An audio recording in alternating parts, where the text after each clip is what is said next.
ਪੰਜਾਬੀ ਵਿਆਕਰਨ ਨਾਲ ਸੰਬੰਧਿਤ ਸਾਡੇ ਇਸ ਵੀਡੀਓ ਦਾ ਸਿਰਲੇਖ ਹੈ ਵਿਸਮਿਕ। ਵਿਸਮਿਕ ਚਿੰਨ੍ਹਾਂ ਬਾਰੇ ਸਮਝਣ ਤੋਂ ਪਹਿਲਾਂ ਸਾਡੇ ਲਈ ਵਿਸਰਾਮ ਚਿੰਨ੍ਹਾਂ ਬਾਰੇ ਸਮਝਣਾ ਬਹੁਤ ਜ਼ਰੂਰੀ ਹੈ ਕਿ ਵਿਸਰਾਮ ਚਿੰਨ੍ਹ ਹੁੰਦੇ ਕੀ ਹਨ। ਵਿਸਰਾਮ ਚਿੰਨ੍ਹ। ਵਿਸਰਾਮ ਦਾ ਅਰਥ ਹੈ ਠਹਿਰਾਓ, ਅਟਕਾਓ, ਰੁਕਣਾ ਜਾਂ ਆਰਾਮ। ਵਿਸਰਾਮ ਦਾ ਅਰਥ ਹੁੰਦਾ ਹੈ ਆਰਾਮ ਕਰਨਾ ਜਾਂ ਰੁਕ ਜਾਣਾ, ਠਹਿਰ ਜਾਣਾ ਜਾਂ ਅਟਕ ਜਾਣਾ। ਅਤੇ ਚਿੰਨ੍ਹ ਦਾ ਅਰਥ ਹੈ ਨਿਸ਼ਾਨ। ਵਿਸਰਾਮ ਚਿੰਨ੍ਹ ਦਾ ਅਰਥ ਹੈ ਠਹਿਰਾਓ ਨੂੰ ਪ੍ਰਗਟ ਕਰਨ ਵਾਲੇ ਚਿੰਨ੍ਹ, ਭਾਵ ਲਿਖਤ ਵਿੱਚ ਠਹਿਰਾਓ ਨੂੰ ਪ੍ਰਗਟ ਕਰਨ ਵਾਲੇ ਚਿੰਨ੍ਹਾਂ ਨੂੰ ਵਿਸਰਾਮ ਚਿੰਨ੍ਹ ਆਖਦੇ ਹਨ। ਭਾਵ ਕਿਸੇ ਲਿਖਤ ਦੇ ਵਿੱਚ ਜਿੱਥੇ-ਜਿੱਥੇ ਅਸੀਂ ਥੋੜ੍ਹਾ ਠਹਿਰਨਾ ਹੈ, ਰੁਕਣਾ ਹੈ, ਉਹਨਾਂ ਨੂੰ ਪ੍ਰਗਟਾਉਣ ਦੇ ਲਈ ਕੁਝ ਚਿੰਨ੍ਹਾਂ ਦੀ ਵਰਤੋਂ ਕੀਤੀ ਜਾਂਦੀ ਹੈ। ਉਹਨਾਂ ਚਿੰਨ੍ਹਾਂ ਨੂੰ ਹੀ ਅਸੀਂ ਵਿਸਰਾਮ ਚਿੰਨ੍ਹ ਆਖਦੇ ਹਾਂ। ਵਿਸਰਾਮ ਚਿੰਨ੍ਹਾਂ ਦੀ ਮਹੱਤਤਾ ਕੀ ਹੈ? ਜਿਸ ਸਮੇਂ ਅਸੀਂ ਆਪਣੇ ਵਿਚਾਰਾਂ ਨੂੰ ਜਾਂ ਮਨ ਦੇ ਭਾਵਾਂ ਨੂੰ ਬੋਲ ਕੇ ਪ੍ਰਗਟ ਕਰਦੇ ਹਾਂ, ਅਸੀਂ ਕਿਤੇ-ਕਿਤੇ ਥੋੜ੍ਹਾ ਜਾਂ ਬਹੁਤ ਰੁਕਦੇ ਹਾਂ। ਅਸੀਂ ਸਹਿਜ ਰੂਪ 'ਚ ਹੀ ਆਪਣੇ ਉਚਾਰਨ ਦਾ ਲਹਿਜ਼ਾ ਵੀ ਬਦਲ ਲੈਂਦੇ ਹਾਂ। ਇਸ ਤਰ੍ਹਾਂ ਸਾਡੇ ਵਿਚਾਰ ਪੂਰਨ ਰੂਪ ਵਿੱਚ ਦੂਜਿਆਂ ਤੱਕ ਪਹੁੰਚਦੇ ਹਨ। ਲਿਖਤ ਵਿੱਚ ਅਜਿਹੇ ਪ੍ਰਭਾਵਾਂ ਨੂੰ ਪ੍ਰਗਟਾਉਣ ਲਈ ਕਈ ਤਰ੍ਹਾਂ ਦੇ ਚਿੰਨ੍ਹਾਂ ਦੀ ਵਰਤੋਂ ਕੀਤੀ ਜਾਂਦੀ ਹੈ। ਇਹਨਾਂ ਚਿੰਨ੍ਹਾਂ ਦੀ ਵਿਸ਼ੇਸ਼ ਮਹੱਤਤਾ ਹੈ। ਅਸੀਂ ਜਦੋਂ ਬੋਲਦੇ ਹਾਂ ਤਾਂ ਸਾਡਾ ਉਚਾਰਨ ਦਾ ਜੋ ਲਹਿਜ਼ਾ ਹੈ, ਅਸੀਂ ਕਿੱਥੇ ਰੁਕਣਾ ਹੈ, ਕਿੱਥੇ ਬਦਲਣਾ ਹੈ, ਜਾਂ ਕਈ ਵਾਰ ਉਹ ਆਪਣੇ ਆਪ ਹੀ ਬਦਲ ਜਾਂਦਾ ਹੈ ਬੋਲਦੇ ਸਮੇਂ, ਤਾਂ ਕਿ ਸਾਡੇ ਜੋ ਵਿਚਾਰ ਹਨ, ਜੋ ਸਾਡੇ ਮਨ ਦੇ ਵਿੱਚ ਹਨ, ਉਹ ਹੂਬਹੂ ਉਸੇ ਰੂਪ ਦੂਜੇ ਤੱਕ ਪਹੁੰਚਣ। ਜਿੱਥੇ-ਜਿੱਥੇ ਅਸੀਂ ਰੁਕਦੇ ਹਾਂ ਜਾਂ ਕਹਿ ਲਓ ਕਿ ਆਰਾਮ ਲੈਂਦੇ ਹਾਂ, ਉਹਨਾਂ ਚਿੰਨ੍ਹਾਂ ਨੂੰ ਪ੍ਰਗਟਾਉਣ ਦੇ ਲਈ ਲਿਖਤ ਦੇ ਵਿੱਚ ਉਹਨਾਂ ਚਿੰਨ੍ਹਾਂ ਨੂੰ ਪ੍ਰਗਟਾਉਣ ਦੇ ਲਈ ਸਾਨੂੰ ਵਿਸਰਾਮ ਚਿੰਨ੍ਹਾਂ ਦੀ ਜ਼ਰੂਰਤ ਪੈਂਦੀ ਹੈ। ਵਿਸਰਾਮ ਚਿੰਨ੍ਹਾਂ ਦੀ ਗਲਤ ਵਰਤੋਂ ਨਾਲ ਅਰਥਾਂ ਵਿੱਚ ਫਰਕ ਪੈ ਜਾਂਦਾ ਹੈ। ਅਰਥਾਂ ਵਿੱਚ ਫਰਕ ਕਿਵੇਂ ਪੈਂਦਾ ਹੈ? ਆਓ ਅਗਲੀਆਂ ਉਦਾਹਰਨਾਂ ਨਾਲ ਸਮਝਦੇ ਹਾਂ।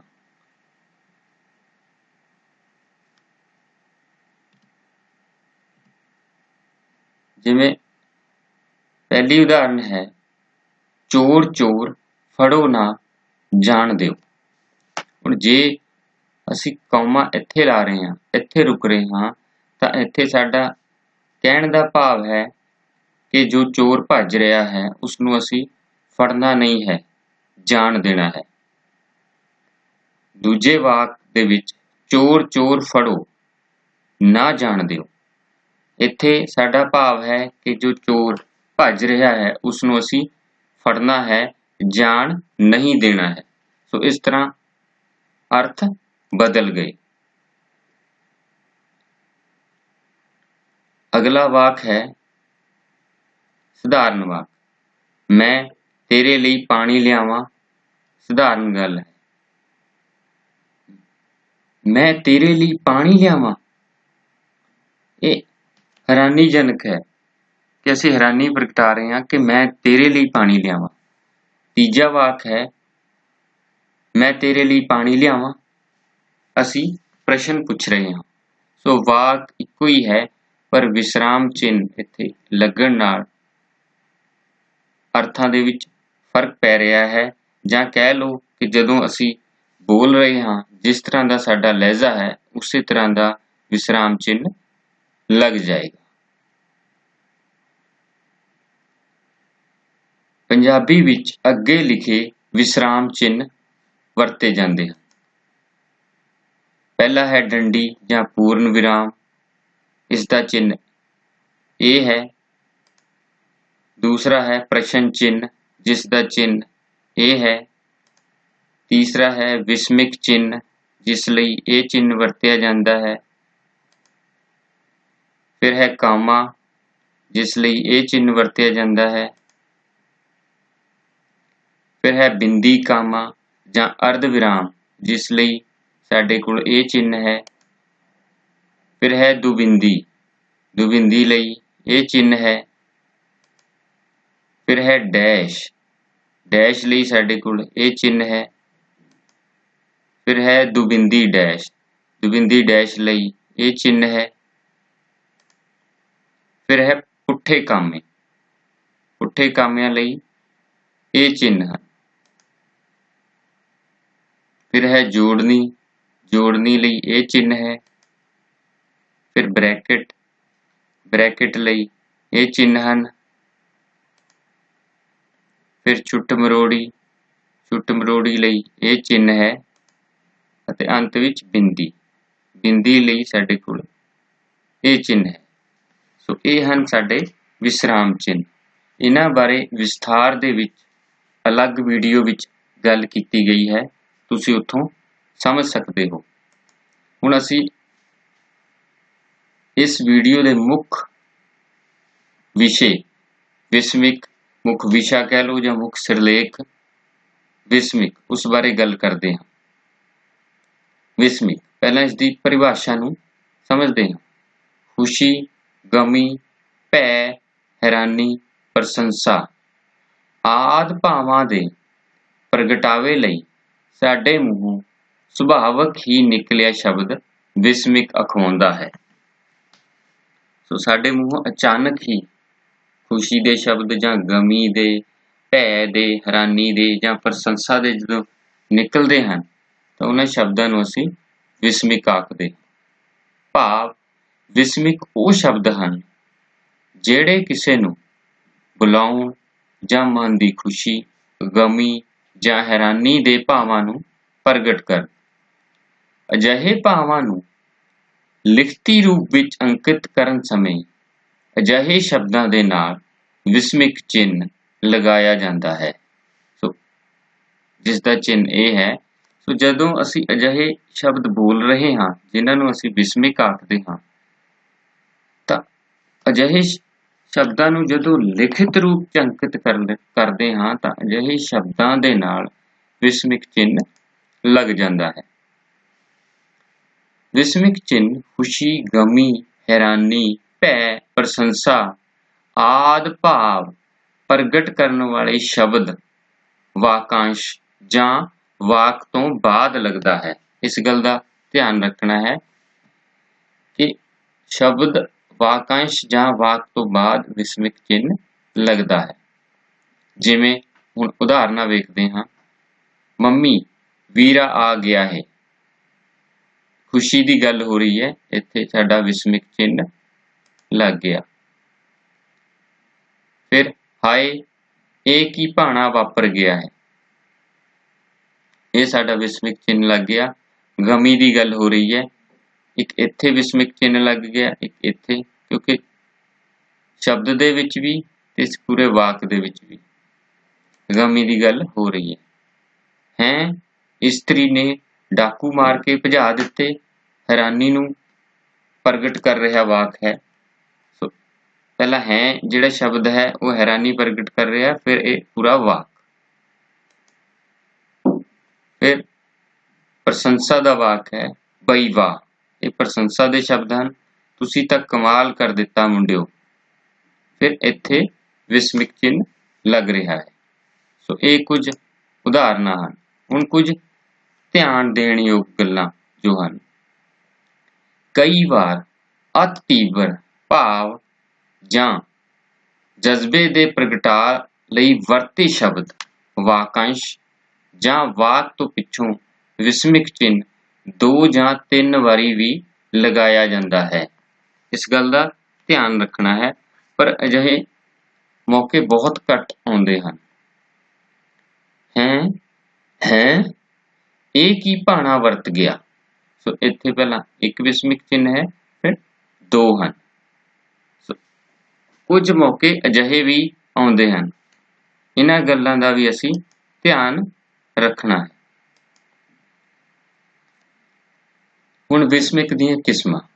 ਪੰਜਾਬੀ ਵਿੱਚ ਵਿਸਮਿਕ ਦੀਆਂ 9 ਕਿਸਮਾਂ ਹਨ। ਪ੍ਰਸ਼ੰਸਾਵਾਚਕ ਵਿਸਮਿਕ, ਸ਼ੋਕਵਾਚਕ ਵਿਸਮਿਕ, ਹੈਰਾਨੀਵਾਚਕ ਵਿਸਮਿਕ, ਸੂਚਨਾਵਾਚਕ ਵਿਸਮਿਕ, ਸੰਬੋਧਨੀ ਵਿਸਮਿਕ, ਸਤਿਕਾਰਵਾਚਕ ਵਿਸਮਿਕ, ਫਿਟਕਾਰਵਾਚਕ ਵਿਸਮਿਕ, ਅਸੀਸਵਾਚਕ ਵਿਸਮਿਕ ਤੇ ਇੱਛਾਵਾਚਕ ਵਿਸਮਿਕ। ਸੋ ਇਹ 9 ਜੋ ਹਨ, ਇਹ ਵਿਸਮਿਕ ਦੀਆਂ ਕਿਸਮਾਂ ਹਨ। ਹੁਣ ਇਹਨਾਂ ਬਾਰੇ ਅੱਗੇ ਵਿਸਥਾਰ ਵਿੱਚ ਗੱਲ ਕਰਦੇ ਹਾਂ। ਪਹਿਲਾਂ ਪ੍ਰਸ਼ੰਸਾਵਾਚਕ ਵਿਸਮਿਕ। ਜਿਹੜੇ ਸ਼ਬਦਾਂ ਤੋਂ ਪ੍ਰਸ਼ੰਸਾ ਦੇ ਭਾਵ ਪ੍ਰਗਟ ਹੋਣ, ਉਹਨਾਂ ਨੂੰ ਪ੍ਰਸ਼ੰਸਾਵਾਚਕ ਵਿਸਮਿਕ ਆਖਦੇ ਹਨ। ਜਿਵੇਂ ਅਸ਼ਕੇ, ਆਹਾ, ਸ਼ਾਬਾਸ਼, ਸ਼ਾਵਾ, ਖੂਬ, ਬੱਲੇ, ਵਾਹ ਆਦਿ। ਸੋ ਇਹ ਕੁਝ ਸ਼ਬਦ ਹਨ ਜੋ ਪ੍ਰਸ਼ੰਸਾਵਾਚਕ ਵਿਸਮਿਕ ਦੇ ਤੌਰ ਤੇ ਵਰਤੇ ਜਾਂਦੇ ਹਨ। ਅੱਗੇ ਉਦਾਹਰਨ ਹੈ, ਸ਼ਾਬਾਸ਼, ਤੂੰ ਸਕੂਲ ਦਾ ਨਾਮ ਰੌਸ਼ਨ ਕਰ ਦਿੱਤਾ ਹੈ। ਸੋ ਇੱਥੇ ਅਸੀਂ ਪ੍ਰਸ਼ੰਸਾ ਕਰ ਰਹੇ ਹਾਂ, ਸ਼ਾਬਾਸ਼ ਦੇ ਰਹੇ ਹਾਂ। ਸੋ ਸ਼ਾਬਾਸ਼ ਸ਼ਬਦ ਤੋਂ ਬਾਅਦ ਵਿਸਮਿਕ ਚਿੰਨ੍ਹ ਜੋ ਹੈ ਉਹ ਲੱਗ ਗਿਆ ਹੈ। ਅੱਗੇ ਹੈ ਸ਼ੋਕਵਾਚਕ। ਜਿਹੜੇ ਸ਼ਬਦਾਂ ਤੋਂ ਦੁੱਖ ਦੇ ਭਾਵ ਪ੍ਰਗਟ ਹੋਣ, ਉਹਨਾਂ ਨੂੰ ਸ਼ੋਕਵਾਚਕ ਵਿਸਮਿਕ ਆਖਦੇ ਹਨ। ਜਿਵੇਂ ਉਫ, ਹਾਏ, ਓਹੋ, ਹਾਏ ਰੱਬਾ, ਹਾਏ ਮਾਂ, ਅਫਸੋਸ ਆਦਿ। ਸੋ ਇਹ ਕੁਝ ਸ਼ਬਦ ਹਨ ਜੋ ਸ਼ੋਕਵਾਚਕ ਵਿਸਮਿਕ ਦੇ ਤੌਰ ਤੇ ਵਰਤੇ ਜਾਂਦੇ ਹਨ। ਹੁਣ ਵਾਕ ਦੇਖਦੇ ਹਾਂ। ਉਫ, ਕਿੰਨੀ ਭਿਆਨਕ ਟੱਕਰ ਹੈ। ਸੋ ਉਫ ਜੋ ਸ਼ਬਦ ਹੈ ਇਹ ਸ਼ੋਕ ਨੂੰ ਪ੍ਰਗਟਾ ਰਿਹਾ ਹੈ। ਇਸ ਤੋਂ ਬਾਅਦ ਵਿਸਮਿਕ ਚਿੰਨ੍ਹ ਲੱਗ ਕੇ ਅੱਗੇ ਸਾਡਾ ਵਾਕ ਆਇਆ। ਅੱਗੇ ਹੈ ਹੈਰਾਨੀਵਾਚਕ ਵਿਸਮਿਕ।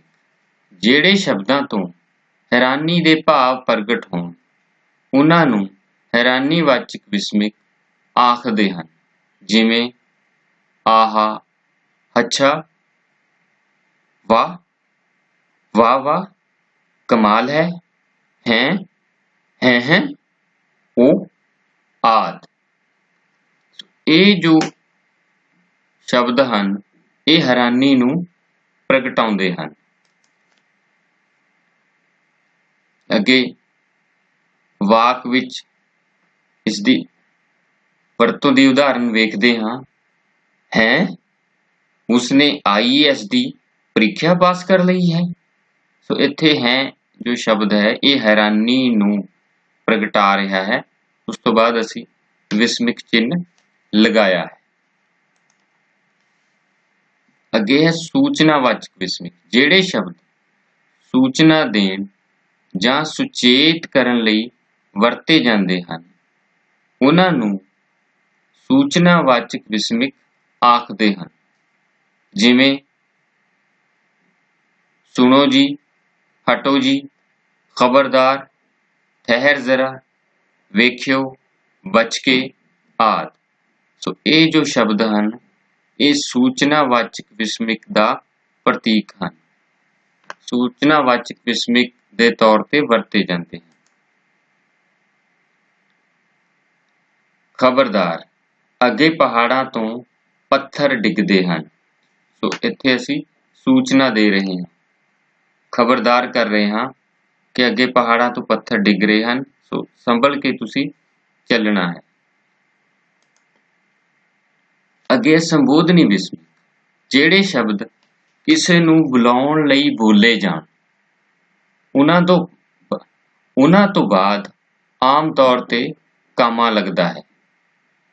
ਪਰ ਜੇਕਰ ਇਹਨਾਂ ਦੇ ਪ੍ਰਸੰਗ ਤੋਂ ਪਤਾ ਲੱਗੇ ਕਿ ਇਸ ਸੰਬੋਧਨ ਦੇ ਬਾਅਦ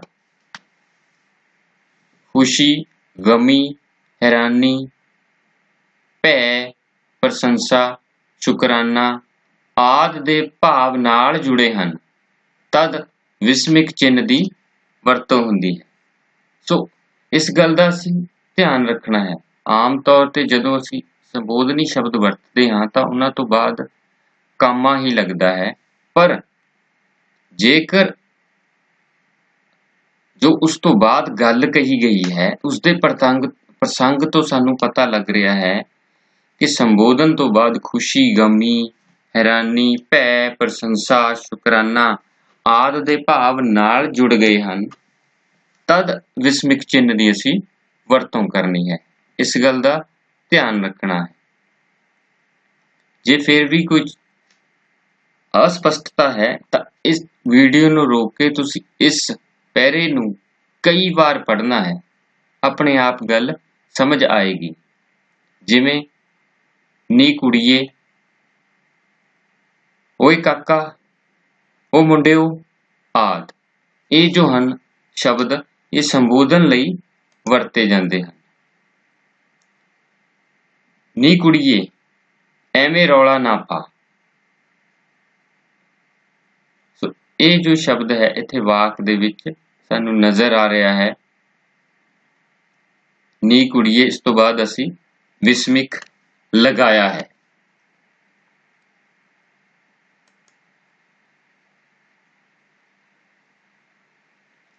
ਸਤਿਕਾਰਵਾਚਕ ਵਿਸਮਿਕ, ਜਿਹੜੇ ਸ਼ਬਦ ਵਾਕਾਂ ਵਿੱਚ ਸਤਿਕਾਰ ਜਾਂ ਪਿਆਰ ਦੇ ਭਾਵ ਪ੍ਰਗਟ ਕਰਨ, ਉਹਨਾਂ ਨੂੰ ਸਤਿਕਾਰਵਾਚਕ ਵਿਸਮਿਕ ਆਖਦੇ ਹਨ। ਭਾਵ ਵਾਕ ਦੇ ਵਿੱਚ ਜਿਨ੍ਹਾਂ ਸ਼ਬਦਾਂ ਨਾਲ ਅਸੀਂ ਦੂਜੇ ਨੂੰ ਸਤਿਕਾਰ ਜਾਂ ਪਿਆਰ ਦੇ ਰਹੇ ਹਾਂ, ਉਹ ਜੋ ਸ਼ਬਦ ਹਨ ਉਹ ਸਤਿਕਾਰਵਾਚਕ ਵਿਸਮਿਕ ਦੇ ਰੂਪ ਦੇ ਵਿੱਚ ਪ੍ਰਗਟ ਹੋ ਰਹੇ ਹਨ।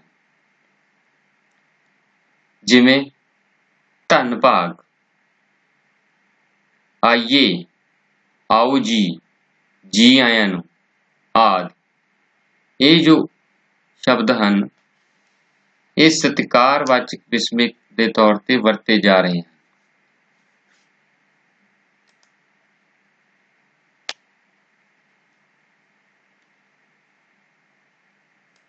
ਭਾਵ ਸਤਿਕਾਰ ਦੇ ਭਾਵ ਪ੍ਰਗਟਾ ਰਹੇ ਹਨ। ਅੱਗੇ ਉਦਾਹਰਨ ਦੇਖਦੇ ਹਾਂ ਵਾਕ ਦੇ ਰੂਪ ਦੇ ਵਿੱਚ। ਧੰਨ ਭਾਗ, ਤੁਸੀਂ ਵਿਆਹ 'ਚ ਪਹੁੰਚ ਕੇ 4 ਚੰਨ ਲਗਾ ਦਿੱਤੇ ਹਨ। ਇਹ ਸਤਿਕਾਰ ਦੇ ਭਾਵ ਪ੍ਰਗਟਾ ਰਹੇ ਹਨ, ਸੋ ਇੱਥੇ ਅਸੀਂ ਵਿਸਮਿਕ ਚਿੰਨ੍ਹ ਲਗਾਇਆ ਹੈ। ਅੱਗੇ ਫਿਟਕਾਰਵਾਚਕ ਵਿਸਮਿਕ, ਜਿਹੜੇ ਸ਼ਬਦਾਂ ਤੋਂ ਵਾਕਾਂ ਵਿੱਚ ਫਿਟਕਾਰ ਜਾਂ ਲਾਹਨਤ ਦੇ ਭਾਵ ਪ੍ਰਗਟ ਹੋਣ, ਉਹਨਾਂ ਨੂੰ ਫਿਟਕਾਰਵਾਚਕ ਵਿਸਮਿਕ ਆਖਦੇ ਹਨ। ਭਾਵ ਜਿਨ੍ਹਾਂ ਸ਼ਬਦਾਂ ਤੋਂ ਕਿਸੇ ਨੂੰ ਅਸੀਂ ਫਟਕਾਰ ਰਹੇ ਹਾਂ, ਲਾਹਨਤਾਂ ਪਾ ਰਹੇ ਹਾਂ, ਅਜਿਹੇ ਭਾਵ ਪ੍ਰਗਟ ਹੋ ਰਹੇ ਹਨ, ਉਹਨਾਂ ਨੂੰ ਅਸੀਂ ਫਿਟਕਾਰਵਾਚਕ ਵਿਸਮਿਕ ਆਖ ਰਹੇ ਹਾਂ। ਜਿਵੇਂ ਲੱਖ ਲਾਹਨਤ, ਦੁਰ ਫਿੱਟੇ ਮੂੰਹ, ਫਿੱਟੇ ਮੂੰਹ, ਦਫਾ ਹੋ, ਬੇਸ਼ਰਮਾ, ਤੇਰਾ ਬੇੜਾ ਗਰਕ ਆਦਿ। ਇਹ ਜੋ ਹਨ ਇਹ ਫਿਟਕਾਰਵਾਚਕ ਵਿਸਮਿਕ ਦੇ ਭਾਵਾਂ ਨੂੰ ਪ੍ਰਗਟਾ ਰਹੇ ਹਨ। ਅੱਗੇ ਲੱਖ ਲਾਹਨਤ, ਤੂੰ ਇਹ ਕੀ ਨਵਾਂ ਚੰਨ ਚਾੜ ਦਿੱਤਾ। ਸੋ ਵਾਕ ਦੇ ਰੂਪ ਦੇ ਵਿੱਚ ਜੋ ਫਿਟਕਾਰਵਾਚਕ ਵਿਸਮਿਕ ਦੇ ਭਾਵ ਇਸ ਤਰ੍ਹਾਂ ਪ੍ਰਗਟ ਹੋ ਰਹੇ ਹਨ ਕਿ ਅਸੀਂ ਫਿਟਕਾਰ ਰਹੇ ਹਾਂ ਜਾਂ ਲਾਹਨਤਾਂ ਪਾ ਰਹੇ ਹਾਂ। ਅੱਗੇ ਅਸੀਸਵਾਚਕ ਵਿਸਮਿਕ, ਜਿਹੜੇ ਸ਼ਬਦ ਵਾਕਾਂ ਵਿੱਚ ਅਸੀਸ ਜਾਂ ਅਸ਼ੀਰਵਾਦ ਦੇ ਭਾਵ ਪ੍ਰਗਟ ਕਰਦੇ ਹਨ, ਉਹਨਾਂ ਨੂੰ ਅਸੀਸਵਾਚਕ ਵਿਸਮਿਕ ਆਖਦੇ ਹਨ। ਅਸੀਸਵਾਚਕ ਵਿਸਮਿਕ ਕੀ ਹਨ? ਅਜਿਹੇ ਸ਼ਬਦ ਜਿਨ੍ਹਾਂ ਦੇ ਜਿਹੜੇ ਵਾਕਾਂ ਦੇ ਵਿੱਚ ਅਸੀਸ ਜਾਂ ਅਸ਼ੀਰਵਾਦ ਦੇ ਭਾਵ ਪ੍ਰਗਟ ਕਰ ਰਹੇ ਹਨ, ਉਹ ਅਸੀਸਵਾਚਕ ਵਿਸਮਿਕ ਹਨ। ਜਿਵੇਂ ਸਾਈਂ ਜੀਵੇ।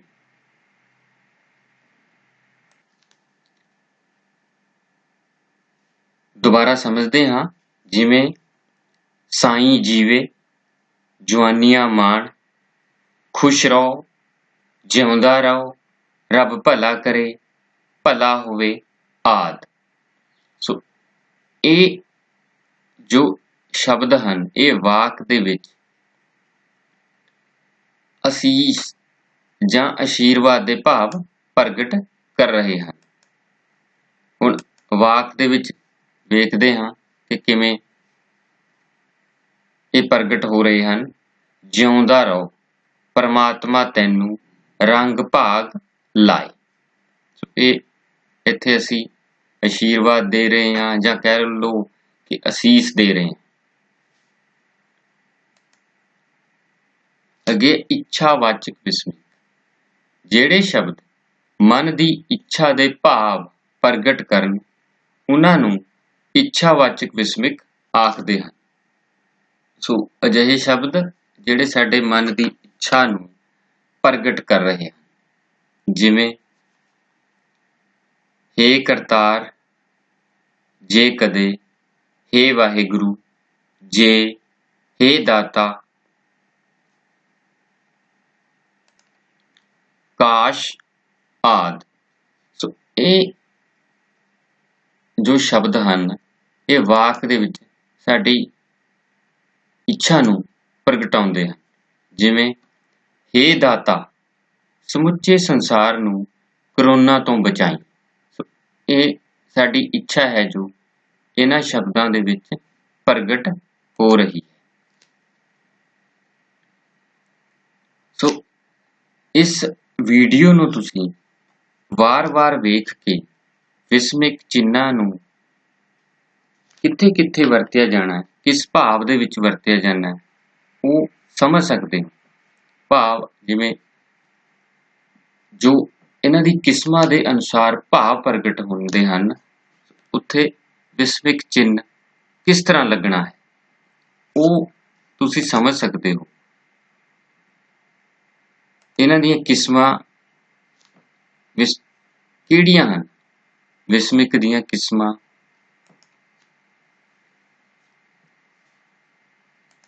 ਕਿੰਨੀਆਂ ਹਨ? ਕਿਸ ਤਰ੍ਹਾਂ ਉਹ ਅਲੱਗ-ਅਲੱਗ ਰੂਪ ਦੇ ਵਿੱਚ ਪ੍ਰਗਟ ਹੁੰਦੀਆਂ ਹਨ, ਉਹਨਾਂ ਨੂੰ ਇਸ ਵੀਡੀਓ ਨੂੰ ਵਾਰ-ਵਾਰ ਵੇਖ ਕੇ ਸਮਝ ਸਕਦੇ ਹੋ। ਹੁਣ ਅਸੀਂ ਕੁਝ ਪ੍ਰਸ਼ਨਾਂ ਦਾ ਅਭਿਆਸ ਕਰਾਂਗੇ। ਤੁਸੀਂ ਇਹਨਾਂ ਦੇ ਉੱਤਰ ਖੋਜਣ ਦੀ ਕੋਸ਼ਿਸ਼ ਕਰਨੀ ਹੈ। ਜੇ ਕਿਸੇ ਦਾ ਉੱਤਰ ਨਹੀਂ ਆ ਰਿਹਾ ਤਾਂ ਤੁਸੀਂ ਕਮੈਂਟਸ ਸੈਕਸ਼ਨ ਦੇ ਵਿੱਚ ਜਾ ਕੇ ਆਪਣਾ ਜੋ ਪ੍ਰਸ਼ਨ ਹੈ ਉਹ ਲਿਖ ਦੇਣਾ ਹੈ, ਤੁਹਾਨੂੰ ਉਸ ਦਾ ਉੱਤਰ ਮਿਲ ਜਾਏਗਾ।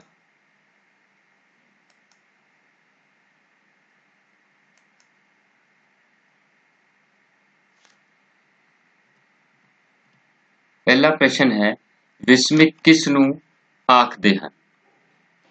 ਦੂਸਰਾ ਪ੍ਰਸ਼ਨ ਹੈ, ਵਿਸਮਿਕ ਕਿੰਨੀ ਪ੍ਰਕਾਰ ਦੇ ਹੁੰਦੇ ਹਨ? ਤੀਸਰਾ ਪ੍ਰਸ਼ਨ ਹੈ, ਵਿਸਮਿਕ ਦੀਆਂ ਕਿਸਮਾਂ ਦੀ ਉਦਾਹਰਨਾਂ ਸਾਹਿਤ ਵਿਆਖਿਆ ਕਰੋ।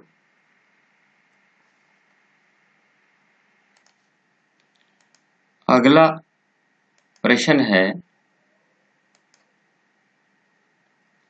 ਹੈਰਾਨੀਵਾਚਕ ਵਿਸਮਿਕ ਦੀ ਇੱਕ ਉਦਾਹਰਨ ਲਿਖੋ।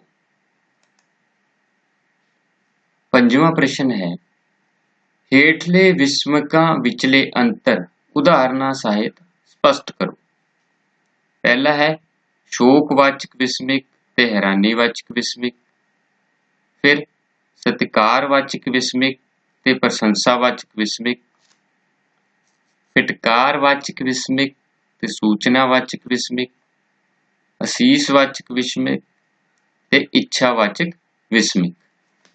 ਇਹ ਜੋ ਜੋੜੇ ਬਣਾਏ ਹਨ, ਇਹਨਾਂ ਦੀ ਖਾਸੀਅਤ ਇਹ ਹੈ ਕਿ ਇਹ ਆਪਸ ਦੇ ਵਿੱਚ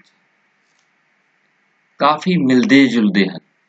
ਇਹਨਾਂ ਦੇ ਭਾਵ ਕਾਫੀ ਮਿਲਦੇ ਜੁਲਦੇ ਹਨ। ਸੋ ਤੁਸੀਂ ਇਹਨਾਂ ਨੂੰ ਸਪਸ਼ਟ ਕਰਨਾ ਹੈ। ਪਹਿਲਾਂ ਇੱਕ ਜੋੜਾ ਲੈਣਾ ਹੈ, ਉਦਾਹਰਨਾਂ ਦੇ ਕੇ ਇਸ ਨੂੰ ਸਪਸ਼ਟ ਕਰਨਾ ਹੈ, ਫਿਰ ਦੂਸਰਾ ਜੋੜਾ ਲੈ ਕੇ ਉਦਾਹਰਨਾਂ ਸਹਿਤ ਸਪਸ਼ਟ ਕਰਨਾ ਹੈ, ਫਿਰ ਤੀਸਰਾ ਤੇ ਫਿਰ ਚੌਥਾ। ਫਿਰ ਉਹੀ ਗੱਲ, ਜਿੱਥੇ ਤੁਹਾਨੂੰ ਕੋਈ ਸਮੱਸਿਆ ਆਏਗੀ ਕਮੈਂਟ ਸੈਕਸ਼ਨ ਦੇ ਵਿੱਚ ਜਾ ਕੇ ਤੁਸੀਂ ਲਿਖ ਦੇਣਾ ਹੈ। ਹੁਣ ਕੁਝ ਹੋਰ ਅਭਿਆਸ। ਹੇਠ ਲਿਖੇ ਵਾਕਾਂ ਵਿੱਚੋਂ ਵਿਸਮਿਕ ਚੁਣ ਕੇ ਉਹਨਾਂ ਦੀ ਕਿਸਮ ਵੀ ਦੱਸੋ। ਵਾਹ, ਕਮਾਲ ਦੀ ਤਸਵੀਰ ਬਣਾਈ ਹੈ।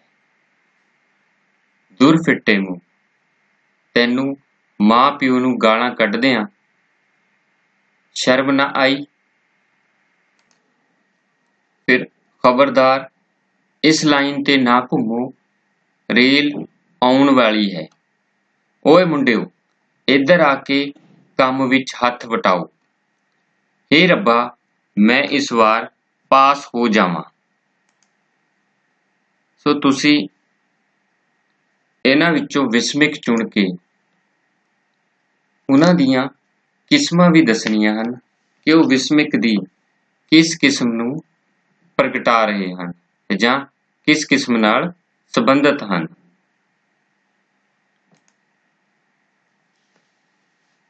ਨੰਬਰ 6, ਜਿਉਂਦਾ ਰਹੋ, ਲੰਮੀ ਉਮਰ ਮਾਣੋ। ਦੁਰ ਫਿੱਟੇ ਮੂੰਹ,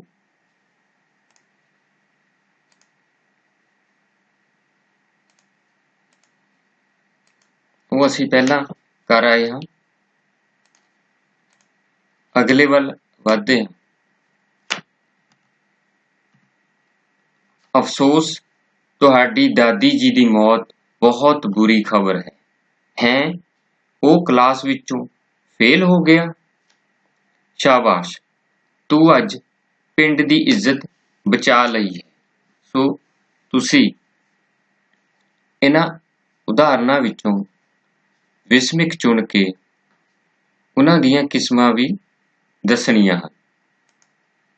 ਸੋ ਇਹ ਤੁਸੀਂ ਅਭਿਆਸ ਕਰਨਾ ਹੈ। ਫਿਰ ਜਿੱਥੇ ਤੁਹਾਨੂੰ ਦਿੱਕਤ ਆਏਗੀ ਜਾਂ ਸਮਝ ਨਹੀਂ ਆਏਗੀ, ਤੁਸੀਂ ਕਮੈਂਟ ਸੈਕਸ਼ਨ ਦੇ ਵਿੱਚ ਜਾ ਕੇ ਆਪਣੇ ਜੋ ਪ੍ਰਸ਼ਨ ਹਨ ਉਹ ਲਿਖ ਦੇਣੇ ਹਨ, ਤੁਹਾਨੂੰ ਇਸ ਦਾ ਉੱਤਰ ਮਿਲ ਜਾਏਗਾ। ਇੱਕ ਗੱਲ ਦਾ ਹੋਰ ਜੋ ਧਿਆਨ ਰੱਖਣਾ ਹੈ ਉਹ ਇਹ ਹੈ, ਤੁਸੀਂ ਇਹਨਾਂ ਸ਼ਬਦਾਂ ਦੀ ਜੋ ਵਿਸਮਿਕ ਦੇ ਰੂਪ ਨੂੰ ਪ੍ਰਗਟਾਉਂਦੇ ਹਨ, ਵਿਸਮਿਕ ਦੀਆਂ ਕਿਸਮਾਂ ਨੂੰ ਪ੍ਰਗਟਾਉਂਦੇ ਹਨ, ਉਹਨਾਂ ਨੂੰ ਲਿਖਣ ਦਾ ਅਭਿਆਸ ਤਾਂ ਕਰ ਹੀ ਰਹੇ ਹੋ, ਨਾਲ ਦੀ ਨਾਲ ਅਜਿਹੇ ਸ਼ਬਦਾਂ ਨੂੰ ਬੋਲਣ ਦਾ ਅਭਿਆਸ ਵੀ ਕਰਨਾ ਹੈ ਤਾਂ ਕਿ ਤੁਹਾਡਾ ਜੋ ਲਹਿਜ਼ਾ ਹੈ ਉਹ ਸਹੀ ਰੂਪ ਵਿੱਚ ਪ੍ਰਗਟ ਹੋਵੇ। ਭਾਵ ਜਿਵੇਂ ਤੁਸੀਂ ਅਭਿਆਸ ਕਰੋਗੇ ਤੁਹਾਡਾ ਉਚਾਰਨ ਵੀ ਸ਼ੁੱਧ ਹੋਏਗਾ ਤੇ ਤੁਹਾਨੂੰ ਇਸ ਗੱਲ ਦਾ ਅਹਿਸਾਸ ਵੀ ਹੋਏਗਾ ਕਿ ਕਿਵੇਂ ਜਦੋਂ ਆਪਣੇ ਮਨ ਦੇ ਭਾਵ ਦੂਜੇ ਤੱਕ ਪ੍ਰਗਟਾਉਣੇ ਹਨ ਤਾਂ ਆਪਣੇ ਲਹਿਜ਼ੇ ਨੂੰ ਕਿਵੇਂ ਪ੍ਰਗਟ ਕਰਨਾ ਹੈ। ਕਿਉਂਕਿ ਲਿਖਤ ਰੂਪ ਦੇ ਵਿੱਚ ਤਾਂ ਅਸੀਂ ਵੇਖ ਕੇ ਅੰਦਾਜ਼ਾ ਲਗਾ ਹੀ ਲੈਂਦੇ ਹਾਂ ਕਿ ਪਿੱਛੇ ਵਿਸਮਿਕ ਲੱਗਿਆ ਹੋਇਆ ਹੈ, ਅਸੀਂ ਸਹਿਜੇ ਹੀ ਅੰਦਾਜ਼ਾ ਲਗਾ ਲੈਂਦੇ ਹਾਂ। ਪਰ ਜਦੋਂ ਬੋਲਣਾ ਹੈ ਤਾਂ ਉਹ ਉਸੇ ਲਹਿਜ਼ੇ ਦੇ ਵਿੱਚ ਬੋਲਣਾ ਹੈ। ਜਿਵੇਂ ਸ਼ੁਰੂ ਦੇ ਵਿੱਚ ਉਦਾਹਰਨ ਆਈ ਸੀ ਕਿ ਮੈਂ ਤੇਰੇ ਲਈ ਪਾਣੀ ਲਿਆਵਾਂ, ਤਾਂ ਉਹ ਤਿੰਨੋਂ ਜੋ ਵਾਕ ਹਨ ਉਹ ਬਿਲਕੁਲ ਇੱਕੋ ਤਰ੍ਹਾਂ ਦੇ ਹਨ। ਉਹ ਸਾਡੇ ਲਹਿਜ਼ੇ ਤੇ ਨਿਰਭਰ ਕਰਦਾ ਹੈ ਕਿ ਅਸੀਂ ਉਸ ਨੂੰ ਸਧਾਰਨ ਰੂਪ 'ਚ ਜਾਂ ਪ੍ਰਸ਼ਨਵਾਚਕ ਜਾਂ ਵਿਸਮਿਕ ਦੇ ਵਿੱਚ। ਇਸ ਗੱਲ ਦਾ ਧਿਆਨ ਰੱਖਣਾ ਹੈ। ਸੋ ਵਿਸਮਿਕ ਦੇ ਵਿੱਚ ਤੁਹਾਡੇ ਹਾਵ ਭਾਵ ਤੇ ਨਿਰਭਰ ਕਰਦਾ ਹੈ ਕਿ ਉਹ ਵਿਸਮਿਕ ਦੀ ਕਿਸ ਕਿਸਮ ਵੱਲ ਜਾ ਰਿਹਾ ਹੈ, ਕਿਸ ਤਰ੍ਹਾਂ ਪ੍ਰਗਟਾ ਰਿਹਾ ਹੈ ਭਾਵਾਂ ਨੂੰ। ਕਿ ਹੈਰਾਨੀ ਪ੍ਰਗਟ ਕਰ ਰਿਹਾ ਹੈ, ਖੁਸ਼ੀ ਜਾਂ ਭੈ ਜਾਂ ਸ਼ੋਕ ਜਾਂ ਅਸੀਸ, ਜੋ ਇਹ ਸਭ ਕੁਝ ਸਾਡੇ ਭਾਵਾਂ ਤੇ ਨਿਰਭਰ ਕਰ ਰਿਹਾ ਹੈ ਕਿ ਸਾਡੇ ਹਾਵ ਭਾਵ ਉਸ ਵਾਕ ਨੂੰ ਬੋਲਣ ਲੱਗੇ ਜਾਂ ਉਸ ਸ਼ਬਦ ਨੂੰ ਜਾਂ ਉਹਨਾਂ ਸ਼ਬਦਾਂ ਨੂੰ ਬੋਲਣ ਲੱਗੇ ਜਾਂ ਵਾਕਾਂਸ਼ ਨੂੰ ਬੋਲਣ ਸਮੇਂ ਕਿਸ ਤਰ੍ਹਾਂ ਦੇ ਹਨ। ਬਹੁਤ ਬਹੁਤ ਧੰਨਵਾਦ।